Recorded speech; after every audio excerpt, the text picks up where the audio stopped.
দীঘা গিয়ে যদি উদয়পুর বিচে না যাওয়া হয় আর ওখানকার কাঁকড়া চিংড়ি নাই খাওয়া হয় তাহলে কিন্তু পুরো দীঘা ট্রিপটাই ফালতু হয়ে যায়। তাই আমরা পুরো গোষ্ঠী মিলে আজকে চলে গেছিলাম উদয়পুর বিচে, কিন্তু ওখানে গিয়েই দেখি ঝামেলা শুরু।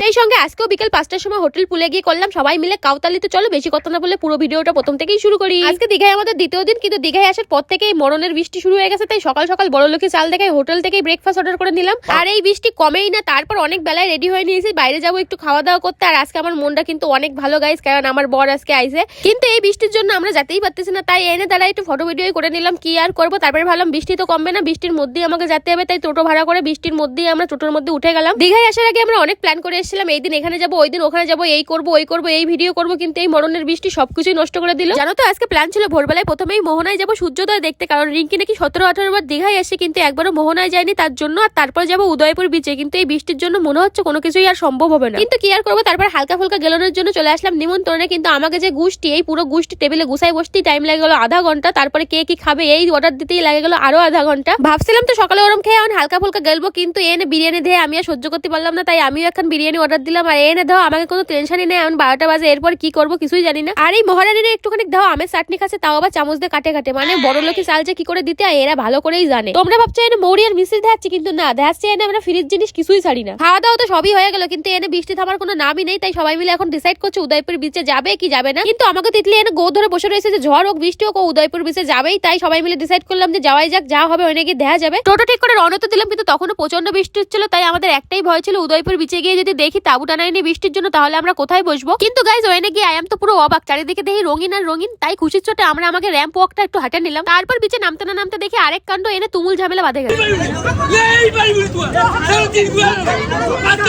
ওইনে ঝামেলা হচ্ছে, আর এনে দাও আমরা কি মনোযোগ দিয়ে দেখতেছি। আমরা বাঙালি গাইজ, যে এনে ঝামেলার গন্ধ পাই যে এনে আমরা ঝাপাই পড়ি। এনে দাও কত সুন্দর সুন্দর মাছ নিয়ে বসে, কিন্তু আমি দুই একটার বেশি নামই জানি না, আর খাই তো নাই, শুধু কাঁকড়া চিংড়িটাই একটু ভালো খাই। কিন্তু আগে দুবার দীঘায় এসে মাছ খাওয়া নিয়ে আমার যে অভিজ্ঞতা হয়েছে, আমি তো দূর থেকে একবারে নমস্কার করছি। আমি অবশ্যই এখান থেকে আগে কখনো মাছ খাইনি, আমি খেয়েছিলাম নিউ দীঘায় সমুদ্রের পাড়ে যে বাজারটা বসে সন্ধ্যাবেলায় ওখান থেকে। কিন্তু কি বলবো, এত বাসি পচা মার্কা মাছগুলো ছিল যে আমার তো বমি চলে আসে 2 দিনই। তারপর থেকে নমস্কার করছি। আর এনে দাও তিতলিরে মাছগুলো নিয়ে কিরম ঢং করতেছে, ওর তো লোভে একেবারে জিভে জল চলে আসে। উদয়পুরে দেখলাম জ্যান্ত মাছ থাকে, সেখান থেকে তোমার বেছে দিতে হয়, সেগুলোই ওরা মশলা দিয়ে সুন্দর করে রান্না করে দেয়। তো রিঙ্কি এখানে কাঁকড়া নিয়েছিল, আমাকে টেস্ট করতে বললো, তো টেস্ট করে আয়াম তো ফিরছে অবাক। সত্যি কথা বলতে ভীষণ সুন্দর ছিল খেতে, মশলা দিয়ে এত সুন্দর বানিয়েছিল। আমি যখনই খাবো এরপর এখানে এসেই খাবো। এনে ঈশার কাছে একটুখানি কাঁকড়া চা হয়েছে বলে ওর মুখের ভঙ্গিখানা দেওয়া একেবারে যেন খাইয়ে ফেলবে। আর দীঘা গিয়ে কিন্তু রিঙ্কি তিতলি ঈশার অনেক ভালোবাসার বন্ধুর সাথে দেখা হয়েছিল, ওরা এদের দেখতে পেয়ে যে কি খুশি হয় কি বলবো। ওখান থেকে খুব সুন্দরভাবে ঘুরে আমরা চলে আসলাম হোটেলে। এখন যাবো পুলে ঝাপাতি, আমাকে শখখানা একটু দাও। এখন বাজে 5টা, এই ঠান্ডার মধ্যে যাবো ঝাপাতি, এর মধ্যে যদি জ্বর ফর আসে কে দেখবে। তার উপর 5টার পরে আর গানও চালায় না। তাই আমরা যাওয়ার আগে রিকোয়েস্ট করছিলাম আর 1 ঘন্টার জন্য গান চালায়। আর এই ছেলেগুলোর একটুখানি দাও পুলে গিয়ে ব্যায়াম করতেছে, এরা আজকে আলাদা লেভেলেই ছিল, একে ধরাও যাচ্ছিল না, এরম সে নাচ কি যে করতেছিল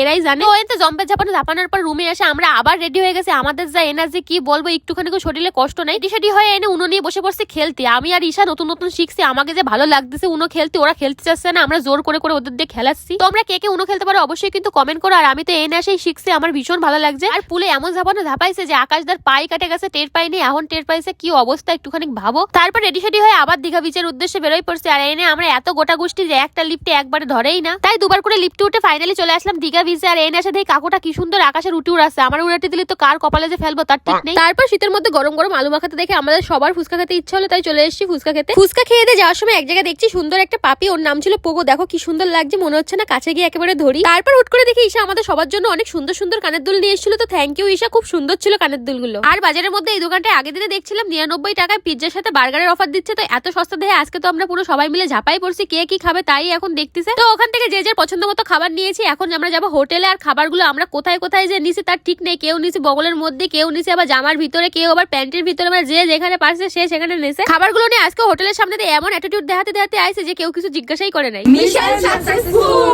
তারপর রুমে আসে যে যার খাবারের উপরে একেবারে মরণের মতো হামলা করে পড়ছে। আর এই খাবারগুলো আনছিলাম আমরা। খাওয়া দাওয়ার পরে আমরা এখন আইসি একটু ভিডিও শুট করতে। আর এনে একটা ভিডিও করতে গিয়ে যে রিঙ্কি কি বললো সবাই শোনো।